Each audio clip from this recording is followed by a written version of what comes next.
Federalist, no. 3.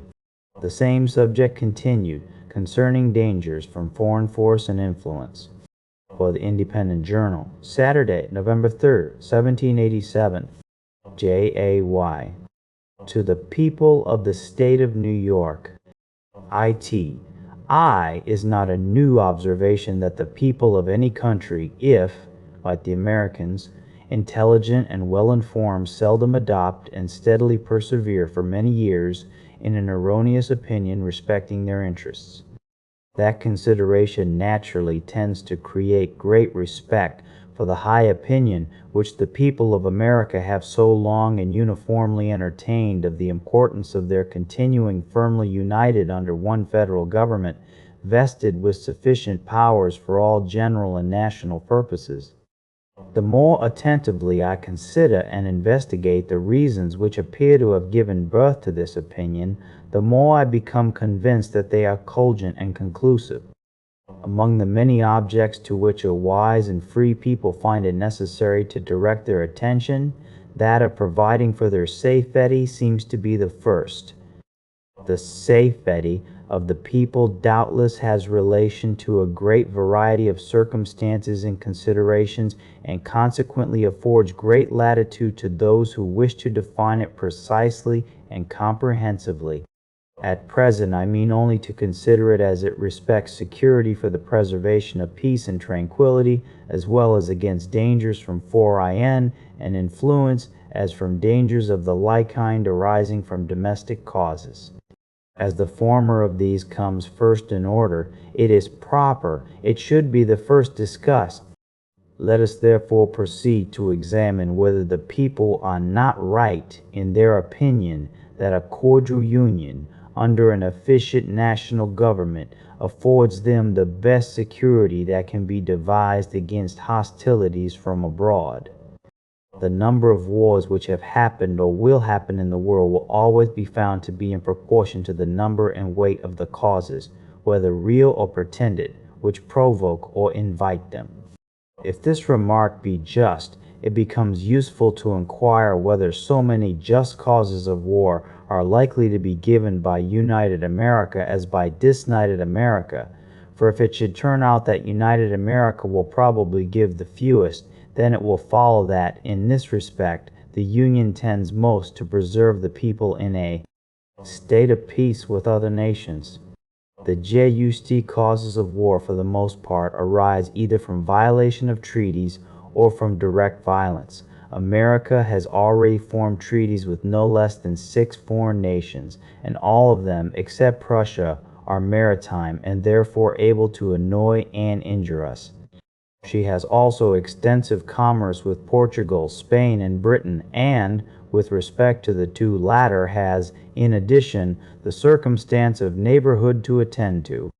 It is of high importance to the peace of America that she observe the laws of nations towards all these powers, and to me it appears evident that this will be more perfectly and punctually done by one national government than it could be either by 13 separate states or by 3 or 4 distinct confederacies. Because when once an efficient national government is established, the best men in the country will not only consent to serve, but also will generally be appointed to manage it. For, although town or country or other contracted influence may place men in state assemblies, or senates, or courts of justice, or executive departments, yet more general and extensive reputation for talents and other qualifications will be necessary to recommend men to offices under the national government, especially as it will have the widest field for choice, and never experience that want of proper persons which is not uncommon in some of the states.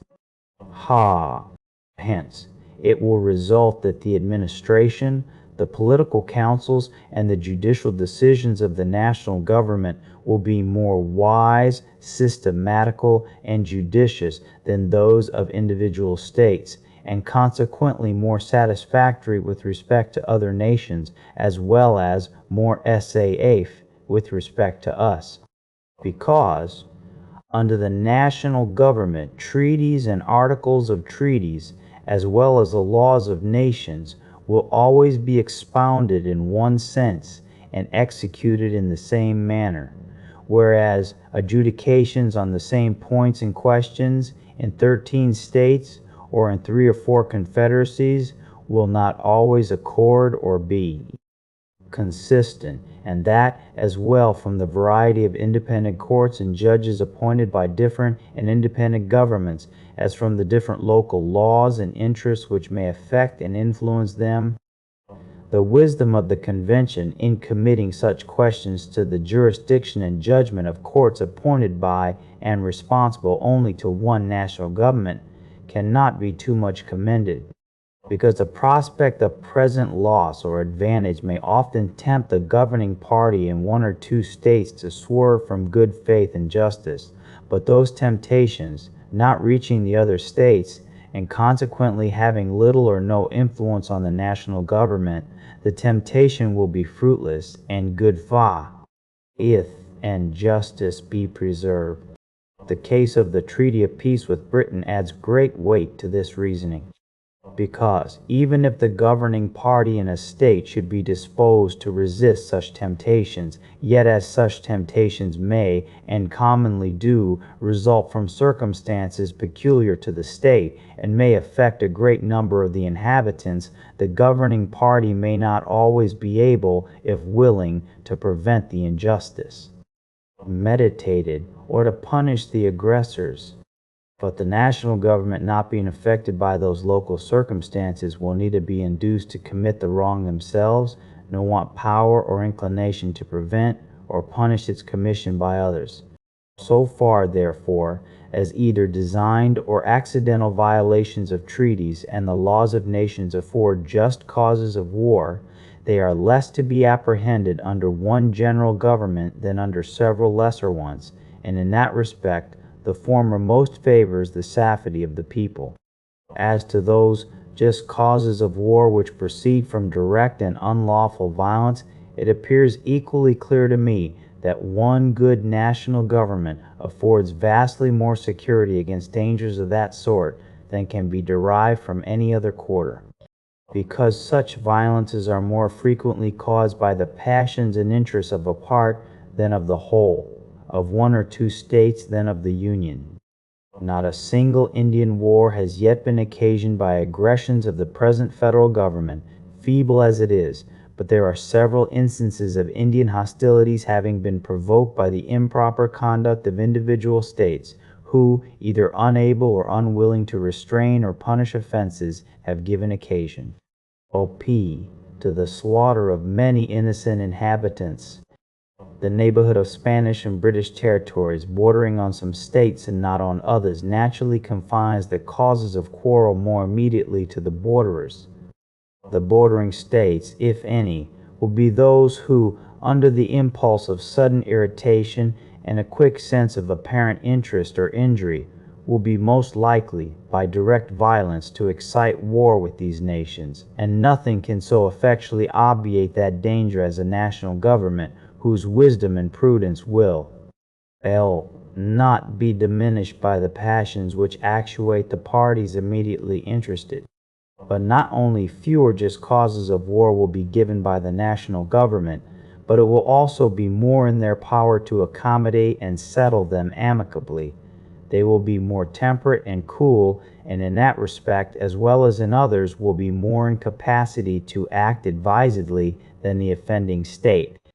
The pride of states, as well as of men, naturally disposes them to justify all their actions, and opposes their acknowledging, correcting, or repairing their errors and offenses. The national government, in such cases, will not be affected by this pride, but will proceed with moderation and candor to consider and decide on the means most proper to extricate them from the difficulties which threaten them. Besides, it is well known that acknowledgments, explanations, and compensations are often accepted as satisfactory from a strong united nation, which would be rejected as unsatisfactory if offered by a state or confederacy of little consideration or power.